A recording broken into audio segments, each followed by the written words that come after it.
Hey guys, welcome to another MTG Top 10. As always, I'm Nate Sahone, and I post a new MTG Top 10 every Friday.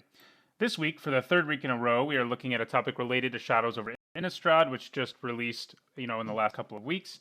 Last week, we looked at the top cards that would improve with the standard rotation brought about by Shadows over Innistrad, and the week before that, we looked at the 10 Shadows over Innistrad cards most likely to see play in competitive formats.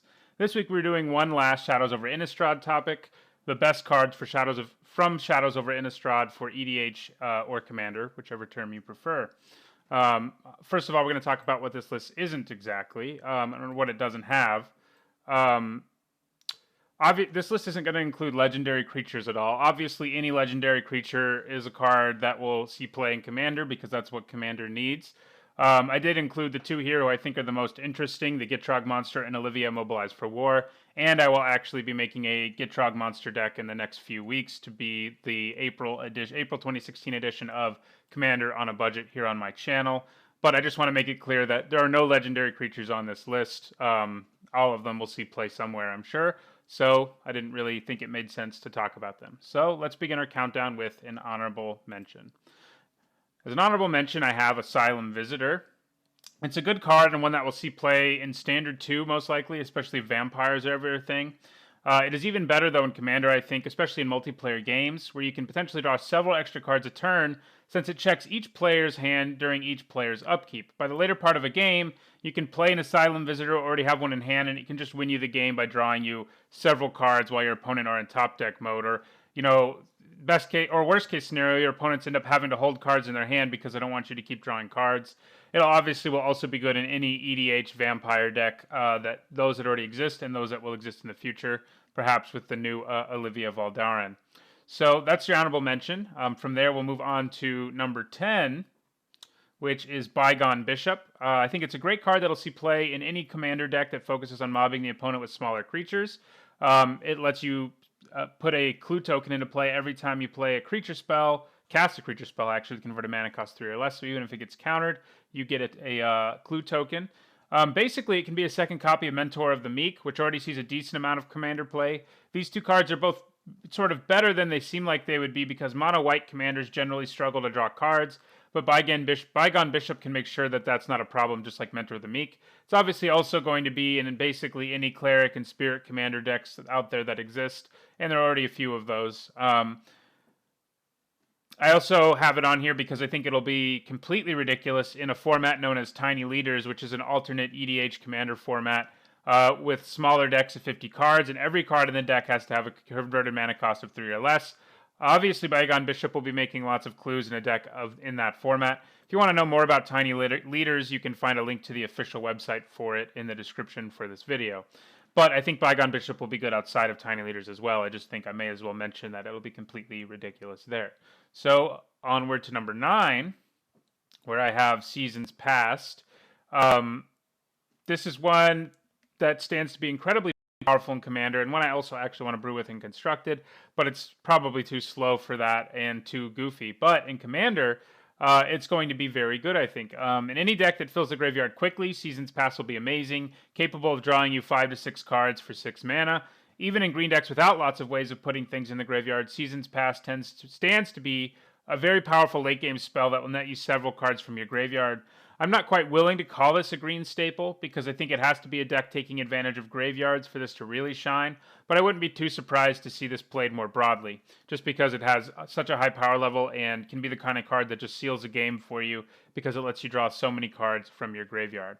From here, let's move to number 8, where we have Sauron, Grim Nemesis. Truth be told, all the Planeswalkers in this set and in most sets will probably see play in EDH and should. I just think Sauron is the best for a few reasons, in Shadows over Innistrad anyway.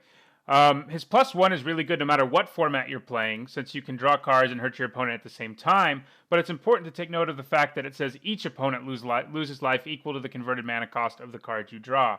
This means he's very efficient at damaging multiple people at a time, all while he's helping you draw cards, which is pretty great. It's going to make your opponents really want to kill Sauron when you're hitting, even if you're just hitting things that cost 3 or 4 converted mana cost. If you're doing that much damage to all of them, that's pretty great efficiency.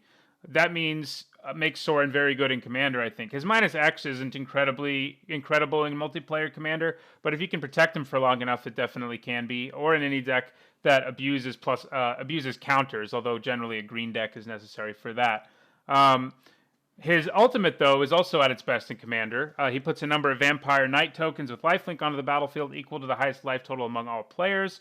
Obviously, players start at a higher life total in Commander, so you're going to get a ton more Vampire tokens in Commander usually than you would in Constructed, like Standard or Modern Constructed. The ultimate also means that Sauron will shine in any life gain deck for multiple reasons. Your life could potentially be like completely ludicrous, like 100 or something, so he's really one of your win conditions. And on top of that, the tokens that he makes all have lifelink, so then if you get to swing with all of them, you gain even more life, and that's pretty ridiculous. So I think most black and white Commander decks are going to be wanting to play Sorengrim Nemesis, but obviously he'll be at his best in a life gain Commander of one kind or another, like a Loro. From there, we move on to number 7, which actually also happens to feature Sauron and is black and white. This I'm pretty confident to call a new staple for black and white Commander decks. There isn't in existence another instant speed way to exile any non-land permanent that is this efficient. There is, of course, Utter End, which was printed recently, which is 1 more mana. But the 1 mana, being 1 mana less is a pretty big deal. In Commander, there aren't only problem creatures running around, but also problem enchantments, problem artifacts, and so forth.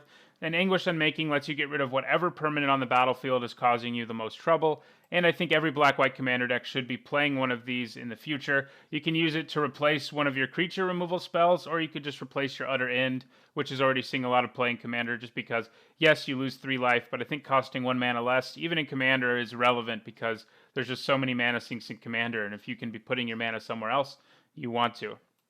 So that's what I have at number 7. At number 6, I have Timmys Journal. It's a very cool card from Shadows over Innistrad and one of my favorites in the set. It's almost certainly too slow for any sort of standard or modern deck, but I think it's going to be very good in Commander. At 5 mana, it is a little bit costly, but it quickly starts churning you out clue tokens, and it basically becomes an engine. It gives you a clue token every upkeep, which means you can pay 2 and sacrifice that to draw a card, which is pretty nice. But on top of that, it can also function as a tutor. Tutors are powerful in Commander because you're playing a singleton deck that's 99 cards, so getting the exact card you need isn't always easy, but Timmys Journal can help you do that. It allows you to cash in 3 of the tokens that it already produced for you for any card in your library. On top of that, Timmys Journal will also go very well in any deck that cares about artifacts, because it itself is an artifact, and so are the clue tokens. So any deck that wants to produce as many artifacts as possible for one reason or another will be pretty happy with Timmys Journal. I think the Journal has potential in basically any Commander deck, though, but I think it'll see the most play and be the most useful in an artifact Commander deck. From there, we move to number 5, where we have Descend Upon the Sinful. Board sweepers are always important in Commander, especially in multiplayer Commander, where you really get the bang for your buck, where you're killing multiple creatures at once. And a board sweeper who exiles permanents isn't irrelevant. That means it hits all problem indestructible permanents, and it hurts Reanimator decks too. And there are indestructible permanents in Commander. Creatures is really all that matters actually for this. So they're indestructible creatures, and there's also a decent number of Reanimator decks out there, and this definitely hurts them, especially if they've managed to get all their creatures back onto the battlefield. On top of that, this sweeper at times will also be asymmetrical, and those are always the best kind of board sweepers because it gives you a way to win the game after you clear the board. This one can at times give you a 4/4 white angel creature token with flying if you've met Delirium. I do think Delirium will be relatively easy to meet in a Commander deck because games go on so long, and I think that's what makes Descend Upon the Sinful so good. And I think it should probably see play in most white Commander decks, at least those, especially those that are either more controlling or want to make the game go as long as possible, because Descend Upon the Sinful will just make sure that happens. So from there we go to number 4, where we have another tutor effect. This time we have Behold the Beyond. And this, I think I am pretty confident saying, should be a staple in black decks. It has a really cool design. It makes you discard your hand, and then you get to search your library, though, for any 3 cards. And that is very relevant in Commander. We mentioned already that tutor effects are strong in Commander because you have a singleton deck and it's 99 cards. And I think most black decks are going to be wanting to run this powerful tutor because it gets you 3 cards. 3 cards is a lot of cards. You do have to discard your hand, and that can be a very real cost. But losing the cards in your hand for the 3 cards that are best in your library, given the current board state, is amazing. In one-on-one Commander, I think it will be pretty hard for you to lose if you cast this from a position of parity or when you're already ahead. And if you're behind, it can make sure you won't be anymore. Also, in any Commander deck that has a instant win combo of any kind, will also obviously really want Behold the Beyond, because generally if you have an instant win combo, hopefully it's less than 3 cards or less, because Behold the Beyond can make you get there. Generally, you also need your Commander to pull that off, but hopefully it's in play as well. But yes, I think Behold the Beyond is definitely a staple for black Commander decks. I know I'll be playing in them, at least assuming this card remains cheap. And I think it probably will. It's not going to see play in Constructed, so definitely be a reject Mythic Rare that'll be easy for us to get our hands on. From there, we move to number 3, another card I feel confident saying is a staple, although this one's a little more limited just because of its colors. It's blue and green. Altered Ego is sort of a new clone effect, and clone effects are generally pretty good in Commander. And Altered Ego is really no exception to that. The fact it can't be countered is relevant, but what makes it really good is that you can copy the best creature on the battlefield like any clone can do. But if you have extra mana, which you probably will, you can make sure Altered Ego is the new best creature on the battlefield, meaning if your opponent had the best creature, or if you have another very good creature in play, you can copy it with Altered Ego and make it even bigger, since it becomes into play with X+1/+1 counters on it.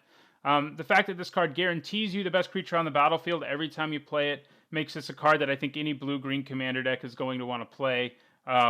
And additionally, there are several blue-green Commander decks that care about counters, +1/+1 counters or otherwise, and this has counters that can be played with as well, which I think is relevant for certain Commander decks like Vorel of the Hull Clade, for example. So for there, we move to number 2, where we have yet another tutor effect. So they printed a lot of tutors in this set, and I think this one's the best of all of them, and the one one of the ones I feel the most confident saying. Obviously, number 1, most confident about calling a staple, but Traverse the Ulvenwald, I'm also pretty confident in calling a staple. It's amazing in Commander. Unfortunately, this one will probably also see play in Constructed, so it'll be a little costly. But that said, it'll be very good in Commander. In the early game, if you're in a multicolor Commander deck, searching your library for a basic land card that makes sure you can cast your Commander or cards in your hand is relevant. Obviously, it's not the best thing you want to do, but as a fail case, I think that's pretty solid. When it really shines, though, is in the later game when you have Delirium, and you can use Traverse the Ulvenwald to search for any creature in your library. It's definitely one of the cheapest ways to do that, and it'll definitely be cheaper than buying, tutors from Magic's past to buy a Traverse the Ulvenwald, probably. Paying 1 green to search your library for any creature is very powerful, very efficient, and it can get you whatever creature you need given the board state. Once again, it's also good in Commander decks that have combos in them because it can help you get to your combo. And because Commander games go on for so long, it's not going to be that hard to get to Delirium. And I can't see a reason that green decks won't wanting to be playing Traverse the Ulvenwald in Commander. So for number 2, we go to the card I feel the most confident in using the word staple with, and that is Westvale Abbey, which transforms into Ormond Abbey Profane Prince. This card is amazing and might even break into Standard as an alternate win condition for control decks.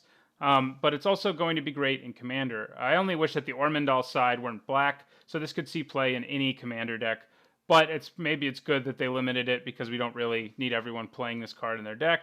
But I think any black deck should be running this, and if they're not, they're probably doing something wrong. The Abbey doesn't take up a real slot in your deck, which is very relevant since it also produces mana, and it lets you make Cleric tokens, albeit for a rather steep cost. You have to pay a life and 5 mana. But what makes this card really great is its ability to transform into a 9/7 flying lifelink indestructible haste demon that once you transform this, many players will just scoop, especially if they aren't playing white and don't have access to exile effects like Path to Exile or Oblivion Ring, which is basically the only way you can deal with this guy.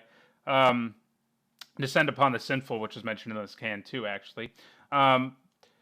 So Ormondal is very good and should be in any black Commander deck, but I think it'll be even better in any Commander deck that takes advantage of sacrifice effects. Imagine if you have Grave Pact in play and you sacrifice 5 creatures and put Ormondal in play. I mean, if your opponent wasn't already going to scoop, then they probably scoop after that. But yes, I think Ormondal is going to be very strong and should be in every black Commander deck. And hopefully it doesn't see too much play in Constructed, so it can be cheap for Commander. Anyway, what do you think of this list? Are there any cards you think I overrated or left out that you think should be on the list. If there are, you should let me know in the comments. Those kind of discussions are always interesting, and it's, entirely possible and even likely that I've overlooked a few cards, and thinking about more cards for Commander helps all of us in building better Commander decks. Anyway, thanks for watching, and don't forget to like and subscribe.